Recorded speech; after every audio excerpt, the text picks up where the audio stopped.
When I look back now, I smile at the way life unfolded, because what felt like heartbreak in the beginning ended up being the doorway to something more beautiful than I could have ever imagined. My name is Emily Turner, and this is the story of how I discovered that sometimes love doesn't only come from one person. It comes from a family, from friendships, and from unexpected places that you never knew you needed. I met Daniel Carter when I was 23. He was charming, full of ambition, and had that smile that made everyone stop and pay attention. For a while, I thought I had found my forever. We dated for 2 years before he proposed, and by 26, I was standing at the altar, dressed in white, convinced that the vows we exchanged would be enough to hold us together through anything. At first, marriage was everything I had dreamed of. We traveled, decorated our first little house together, laughed late into the night over cheap takeout, and whispered promises about the future. But as the years went by, I started to notice cracks forming, cracks that I tried to patch over with excuses and optimism.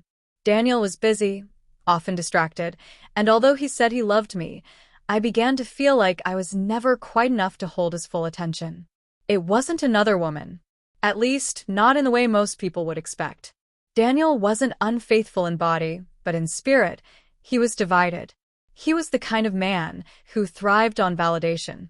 He needed attention, praise, and excitement from every direction, and slowly, I realized that I was only one piece of the puzzle he used to keep himself satisfied.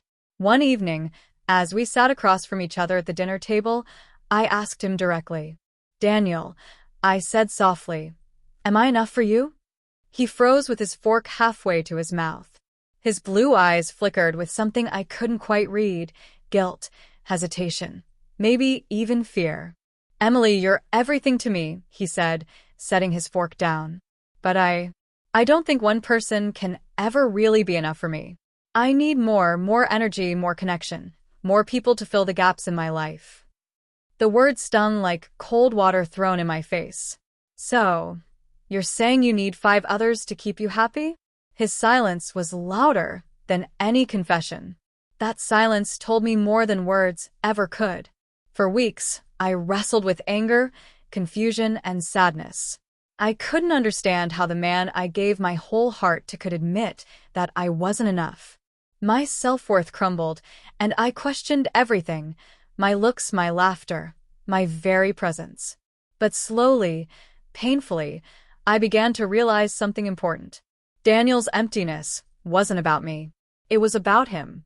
No matter how much I gave, no matter how much love I poured into him, he would always crave more, because he hadn't learned how to be whole within himself. That realization didn't make it easier, but it gave me the strength to choose myself. One rainy afternoon, I packed my bags and told Daniel I couldn't keep living in a marriage where I felt like an afterthought. He tried to convince me to stay, but I knew deep down that walking away was the only way to reclaim my sense of worth. The first few months after leaving were brutal. I cried myself to sleep, doubted every decision, and feared I'd never feel whole again. But life has a way of surprising you when you least expect it. What I thought would be the end of my happiness turned out to be the beginning of discovering it in places I never looked before. The first person who came into my life was my sister, Megan. She had always been there, but in the chaos of my marriage, I hadn't leaned on her the way I should have. She showed up with ice cream and blankets, sat with me through sleepless nights, and reminded me that love comes in many forms, not just from a spouse. Then came Sarah, my childhood best friend, who called me every morning just to make sure I got out of bed. She filled the silence with laughter, silly stories, and hoped that one day things would feel normal again. A few months later, I reconnected with my father. We had drifted apart over the years, but after my divorce, he reached out with quiet, steady support.